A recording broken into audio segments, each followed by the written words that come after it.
এই মুহূৰ্তৰ বাবে লৈ আহিছোঁ এটি গুৰুত্বপূৰ্ণ খবৰ।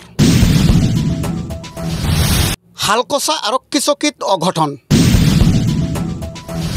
এতিয়ালৈকে সন্ধান নাই আৰক্ষী চকীৰ পৰা পলায়ন কৰি ৰেনী বিলত জাপ দিয়া লোকজনৰ।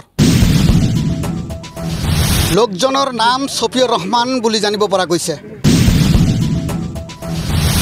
যোৱাকালি গধূলিৰ পৰা বৰ্তমানলৈকে বিচাৰি থকা হৈছে যদিও পোৱা নাই কোনো সন্ধান।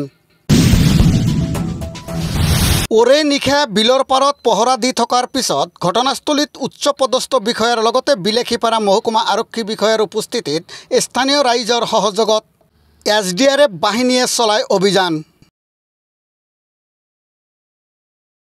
ইপিনে বিলত নামি লোকজনক এনেদৰে বিচাৰি থকা হৈছে।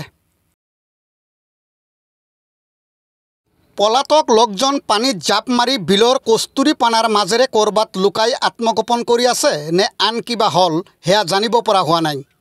উল্লেখ্য যে হালকচা আৰক্ষী চকীৰ পৰা পলায়ন কৰা ছফিউৰ ৰহমানৰ বাবে হালকচা আৰক্ষীয়ে চিন্তাত পৰাৰ সমান্তৰালকৈ চিন্তাত পৰিছে পৰিয়ালৰ লোকেও।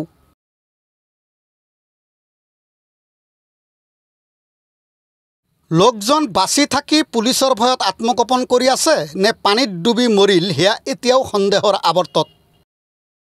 আৰক্ষীৰ গাফিলতিৰ ফলতেই যে আটকাধীন লোকজন পলাবলৈ সুবিধা পাইছে সেয়া সৰ্বত্ৰে চৰ্চাৰ কেন্দ্ৰবিন্দু হৈ পৰা দেখা যায়। পলাতক লোকজনৰ পৰিচয় আৰু ক'ত কি অৱস্থাত সন্ধান ওলায় সেয়া পৰৱৰ্তী প্ৰতিবেদনতহে ক'ব পৰা যাব।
Vamos.